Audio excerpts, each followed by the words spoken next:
Welcome back to ఏటీ pulse.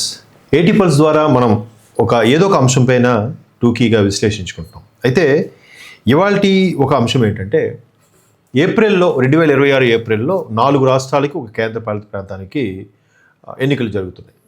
అయితే ఈ ఎన్నికల నేపథ్యంలో ఎవరైతే సనాతన ధర్మం మీద విరుచుకుపడ్డారో, సనాతన ధర్మం ఒక అంటువ్యాధి, అదొక డెంగ్యూ లాంటిది, ఇలాంటి భయంకర విమర్శలు చేశారో అటువంటి వాళ్ళందరూ మరలా ఇప్పుడు సనాతన ధర్మం వైపు మొగ్గు చూపుతున్నారు, గుళ్ళు గోపురాల చుట్టూ తిరుగుతున్నారట.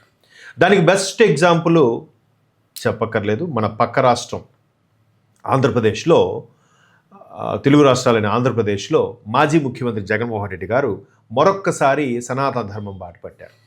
అంతకుముందు 2019 ఎన్నికల ముందు కూడా ఆయన శారదాపీఠం స్వామితో సనాతన ధర్మం స్వీకరించారని, దానివల్ల ఆయన ముఖ్యమంత్రి పీఠం అధిరోహించారని కూడా కొన్ని విమర్శలు ఉన్నాయి. ఆ తర్వాత ఆయన ఇప్పుడు సతీ సమేతంగా ఏ గుడి గోపురానికి వెళ్ళలేదు. ప్రభుత్వం తరపున పట్టు వస్త్రాలు సమర్పించాల్సిన సమయంలో కూడా పట్టు వస్త్రాలు సమర్పించారు, కానీ సింగిల్గానే సమర్పించారు. సతీమణి ఎక్కడ రాలేదని విమర్శలు ఉన్నాయి. ఎట్టకేలకు ఆయన పదవి దిగిపోయే ముందు అక్కడ ఇంట్లో సెట్ వేసి, వెంకటేశ్వర స్వామి టెంపుల్ సెట్ వేసి అంతా ఉగాది పూజ జరిపించుకున్న నేపథ్యంలో కేవలం సనాతన ధర్మం వాళ్ళని అట్రాక్ట్ చేయడానికి చేసిన ప్రసాదాన్ని, తీర్థాన్ని టిష్యూతో తుడుచుకున్నారే తప్ప స్వీకరించలేని విమర్శలు కూడా మూటగట్టుకున్నారు. సో అటువంటి వారు మరలా ఇప్పుడు ఆ హోమము, ఈ యజ్ఞము, ఆ శాంతి, ఈ శాంతి పూజ చేయించుకోవడం ఎందుకు అంటే, కేవలం ఎక్కువ శాతం ఉన్న సనాతన ధర్మాన్ని అట్రాక్ట్ చేయడానికి, మరోవైపు వాళ్ళపైన ఉన్న విమర్శ ఏదైతుందో మైనార్టీలకు కొంత పెద్దపీట వేస్తున్నారు, దేవాలయాన్ని ధ్వంసం చేస్తున్నారని విమర్శని, అలాగే కల్తీ నెయ్యి ఏదైతే ఉందో అది నిజంగా చెరిగిపోలేని మచ్చ, అది ఇంకా అది టాటూలా అయిపోయింది వాళ్ళకి. ఈ నేపథ్యంలో దాన్ని కాస్త డైవర్ట్ చేయడానికి పూజలు పునస్కారాలు అంటూ గుళ్ళు గోపురాలు తిరుగుతున్నారట. ఇదిలా ఉంటే పక్క రాష్ట్రం తమిళనాడులో కూడా ఉదయనిధి స్టాలిన్ అని ఒక ప్రబుద్ధుడు ఉన్నారు. ఆయన భయంకరమైన కామెంట్స్ చేస్తూ ఉంటాడు. ఎట్లా అంటే, ఇంతకుముందు చెప్పాను, సనాతన ధర్మం ఒక వైరస్, అలాగే అదొక డెంగ్యూ లాంటిదని కూడా ఆయన ఒక సందర్భంలో వ్యాఖ్యానించారు. కేవలం ఒక మైనారిటీ వర్గాన్ని ఆకర్షించడానికి. మీ ఇష్టం అది, మీ మతాన్ని మీరు. ఇప్పుడు ఎవరు ఆయన రెగ్యులర్గా కనిపిస్తుంటారు, రాధా మనోహర్ దాస్ గారు, ఆయన అదే అంటుంటాడు, నీ మతాన్ని, నీ తండ్రిని నువ్వు గొప్పగా చెప్పుకో. నా తండ్రి ఒక చిరంజీవి, కమల్ హాసన్, రజనీకాంత్ సూపర్ స్టార్, నువ్వు చూడుకో, కానీ పక్కవాడి తండ్రిని తిట్టడానికి నువ్వెవడివి. ఆయన అదే నినాదంతో ఎప్పుడు వార్తలు నిలుస్తూ ఉంటారు. కరెక్టే కదా, నా తండ్రి గొప్పవాడు, నా తండ్రి ఇంద్రుడు చంద్రుడు అని చెప్పొచ్చు, కానీ నీ తండ్రి వేస్ట్ గాడు, తాగుబోతుండు చెప్పడానికి నువ్వెవడివి. అది తప్పు. ఆర్టికల్ 25 అధికారం ఏదైతే ఉందో అదే చెప్తుంది ఎవరు నచ్చిన విశ్వాసాన్ని స్వీకరించవచ్చు అని. అయితే ఇక్కడ ఉదయనిధి స్టాలిన్ మెప్పు కోసం రకరకాల స్టేట్మెంట్స్, కామెంట్స్ ఇస్తూ ఉంటారు.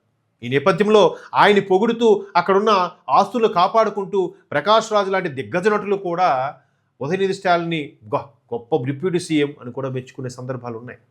ఇదే ఉదయనిధి స్టాలిన్, ఇదే స్టాలిన్ గారి గవర్నమెంట్లో సుబ్రహ్మణ్య స్వామి దేవాలయంలో హారతి ఇవ్వాల్సి వస్తే అక్కడ మైనార్టీ వాళ్ళకి ఒత్తాసు పలుకుతూ హైకోర్టు నిర్ణయాన్ని కూడా ధిక్కరిస్తూ హారతి ఇవ్వడానికి వీలు లేకుండా చేశారు సుమారుగా 5-6 ఏళ్ల పాటు. ఎట్టకేలకు బందోబస్తుతో, నేషనల్ ప్లాటూన్లతో, జాతీయ బలగాలతో అక్కడ హారతి నిర్వహించే ప్రక్రియ పూర్తయింది. అక్కడ సనాతనవాదులు హిందూ ధర్మం గురించి ఎంత ఫైట్ చేస్తే ఇది జరిగింది. మరి వీటన్నిటినీ పక్కకు తప్పించాలి వైరస్ అనుకున్న ఉదయనిధి స్టాలిన్ లాంటి వాళ్ళు ఇప్పుడు మరలా అదే బాట పడుతున్నారు.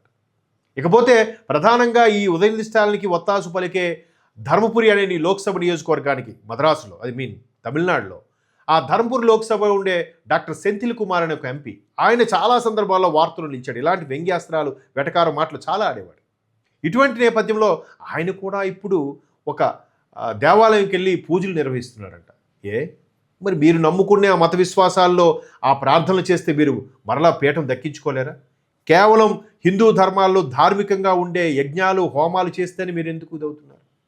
ఈ ఉదయనిధి స్టాలిన్తో పాటు దయానిధి మారన్ అనే ఒక ప్రొడ్యూసర్ కూడా, ఆయన ఒక ఎంపీ కమ్ ప్రొడ్యూసర్, ఆయన కూడా పూజల్లో పాల్గొని మెడలో పూలమాలలు వేసుకొని నిలువుగా బొట్టు పెట్టుకొని మరీ వాళ్ళు చక్కగా పూజలు చేస్తున్నారు. అంటే కేవలం ఏదైతే సైన్స్ పరంగా పూజలు పునస్కారాలు హోమాలు ఉన్నాయో అదొక సనాతన ధర్మంలోనే ఉన్నాయి. మీ ధర్మంలో లేవా అంటే అది మీకే తెలియాలి. సో ఇట్లాంటి ఉదయనిధి స్టాలిన్ గారి నాయనమ్మ, అంటే స్టాలిన్ గారి మదర్ కూడా తిరుమల వెంకట స్వామి దేవాలయానికి వచ్చి ఆవిడ తన యొక్క విశ్వాసాన్ని ప్రదర్శిస్తుంటారు, నమ్ముకుంటారట ఆవిడ.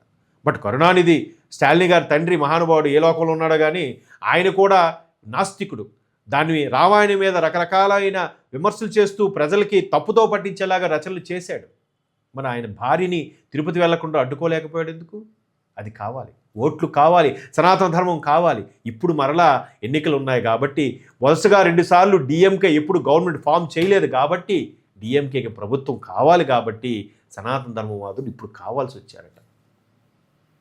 సో చూద్దాం, సనాతన ధర్మం అంటే ఏమిటో మీకు ప్రతిదీ కర్మ సిద్ధాంతం నేను నడుస్తుంది. ఆ కర్మ సిద్ధాంతం ఏంటనేది చూపిస్తుంది. ఇట్లాంటి ఉదయనిధి స్టాలిన్కి ప్రకాష్ రాజ్ గారు లాంటి వాళ్ళు మద్దతు చెప్తుంటారు. వెంటనే పవన్ కళ్యాణ్ గారు ఏం మాట్లాడినా కూడా విమర్శించేస్తూ ఉంటారు కదా.